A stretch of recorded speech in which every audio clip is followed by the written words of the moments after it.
मुसलमानों की बर्बादी का कानून बनाया जाएगा। जब हमारे शरीयत पे मदाखलत होगी, जब कानून बनने लगेगा, तो यही आजम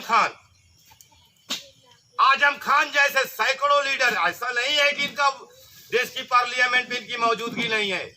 किसी का पेट्रोल खत्म हो जाएगा, किसी का डीजल खत्म हो जाएगा।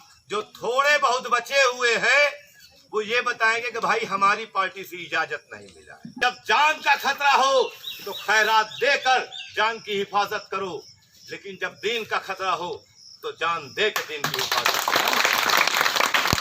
ये डीबी डिबेट में 4 मौलाना साहब आए हैं। मौलाना साहब ऐसा है कि तर्क वाली बात करते हैं, लेकिन सामने जो प्रवक्ता बैठा है उसका नेचर है, वो ये घर से ही सोच के चला है कि किसी भी माध्यम से जो टीवी डिबेट में मौलाना साहब आए हैं उनको बेइज्जत करेंगे और इनके माध्यम से हिंदुस्तान और उत्तर प्रदेश के सभी मुसलमानों को बेइज्जत करने का काम करेंगे।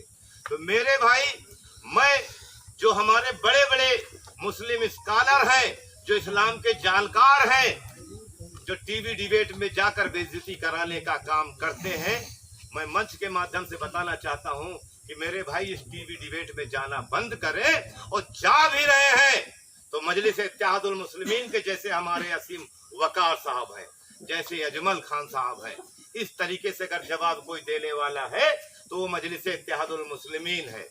अब जो है साथियों, अब एक ये सामने खड़ी हुई पार्टी सब जोक है, मैं इनको जोक के तरह ही बताना चाहता हूं। इनका कोई वजूद नहीं है, सिर्फ ये हमारा और आपका मजाक उड़ाते हैं। इसके लिए अंधे बहरे फौज में दौड़े और दौड़ते दौड़ते गिर पड़े, फिर खड़े हुए, फिर दौड़े। जब मैंने इनसे पूछा क्या हुआ भाई, क्यों दौड़े, तो जवाब मिला कि भाई जब सब दौड़े तो हम भी दौड़े। इनका कोई वजूद नहीं है, क्यों दौड़े। अच्छा, तो फिर मैंने पूछा चलिए भाई ठीक है, जब सब ने फौज में दौड़ा तो तुम भी दौड़े, कोई बात नहीं है। अब ये बताओ कि तुम 72 साल से कांग्रेस पार्टी में क्यों दौड़े। तो उन्होंने बोला भाई गुलाम नबी आजाद दौड़े, सलमान खुर्शीद दौड़े, तो हमने भी दौड़ा, पता ही नहीं है क्यों दौड़ा। फिर सवाल हुआ कि चलो भाई ठीक है, वहां दौड़े तो दौड़े, कोई बात नहीं। अच्छा ये बताओ कि समाजवादी में क्यों दौड़े। तो बोले भाई आजम खान जब दौड़े तो हम भी दौड़े। कुल मिला के मेरे कहने का मकसद ये है, और बहुजन समाज पार्टी में भी दौड़े। जब मैंने उनसे पूछा कि भाई अब ये बताओ कि बहुजन समाज पार्टी में क्यों दौड़े, तो बोले नसीमुद्दीन सिद्दीकी भी तो दौड़े। अब आम आदमी पार्टी आ गई जिसका कोई वजूद नहीं है, प्योर जनसंघी है।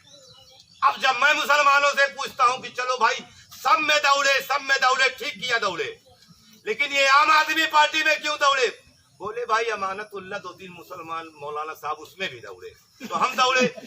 ये दौड़ने का मेरे भाई कोई तथ्य नहीं है। ऐसा नहीं है कि हमारी लड़ाई लड़ने के लिए मुसलमान विधायक, हर विधानसभा का जब चुनाव होता है, प्रदेश का चुनाव होता है, तो 65-70 मुसलमान प्रदेश की विधानसभा में हमारी बातों को उठाने के लिए मौजूद रहते हैं मेरे भाई। ऐसा नहीं है कि मुसलमानों को हम जिता के नहीं भेजते हैं, लेकिन सवाल इस बात का उठता है कि जब देश की पार्लियामेंट में मुसलमानों की बर्बादी का कानून बनाया जाएगा, जब हमारे शरीयत पे मदाखलत होगी, जब कानून बनने लगेगा, तो यही आजम खान जैसे सैकड़ों लीडर, ऐसा नहीं है कि इनका देश की पार्लियामेंट में इनकी मौजूदगी नहीं है। किसी का पेट्रोल खत्म हो जाएगा, किसी का डीजल खत्म हो जाएगा। जो थोड़े बहुत बचे हुए हैं वो ये बताएंगे कि भाई हमारी पार्टी से इजाजत नहीं मिला है। तो जब मेरे भाई, जब मैं किसी भी पार्टी में या किसी होटल में मैं नौकर के तौर पे हूं, तो अपनी मर्जी से क्यों काम कर सकता हूं, नहीं कर सकता हूं। अगर अपनी बात को उठाने की अगर आजादी होनी चाहिए तो वो अपनी क़यादत होनी चाहिए। वो अपनी क़यादत का नाम है मजलिस-ए-इत्तेहादुल मुस्लिमीन। तो बैरिस्टर असदुद्दीन ओवैसी हमारी आवाज को उठाते हैं। और इसके अलावा चाहे जो भी सेकुलर पार्टियां हो, चाहे कांग्रेस पार्टी हो, चाहे बहुजन समाज हो, चाहे समाजवादी पार्टी हो, हमारे और आपके मेरे भाई हक की आवाज कोई भी नहीं उठा सकता है। इस बात को आपको सोचने की जरूरत है और समझने की जरूरत है।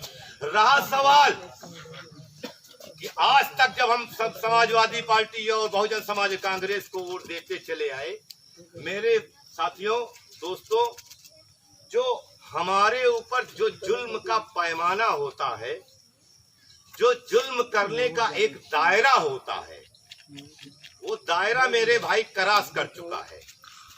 अब ये मत सोचिए ये सेकुलर मुल्क है, संविधान के दायरे में बंधे हुए हैं।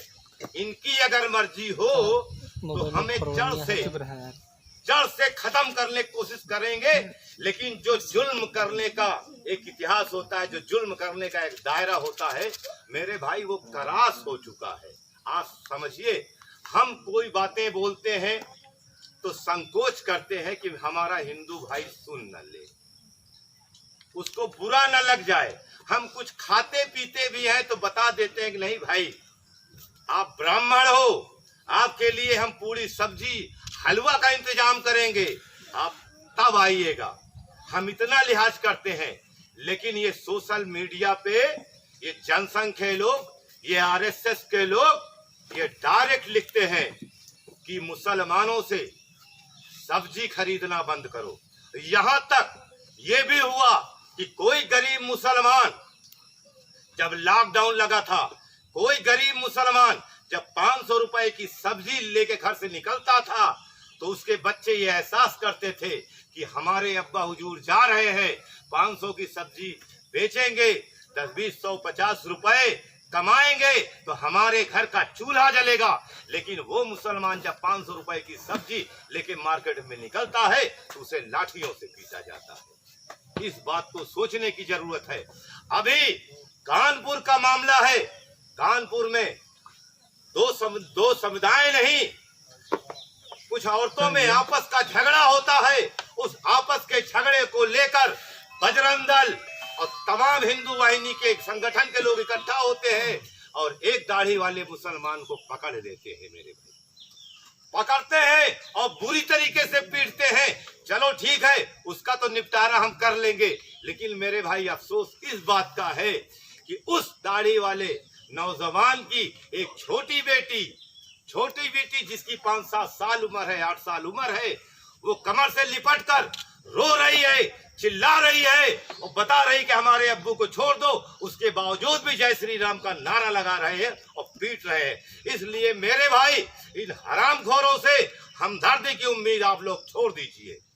वो चाहे समाजवादी पार्टी हो, चाहे कांग्रेस पार्टी हो। अब सवाल इस बात का उठता है, मुसलमान कहता है कि मजलिस-ए-इत्तेहादुल मुस्लिमीन अकेले दम पे नहीं जीत पाएगी।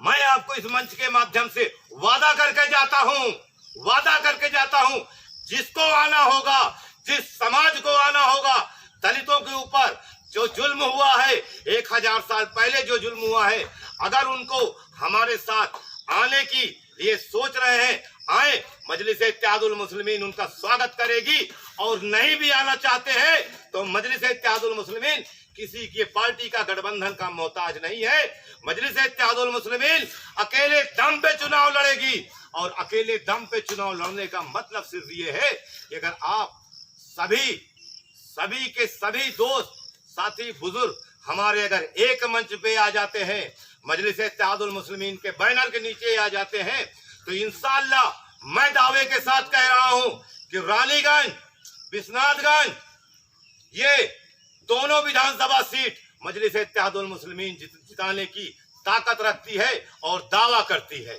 इंशाअल्लाह। साथियों से मैं गुजारिश करता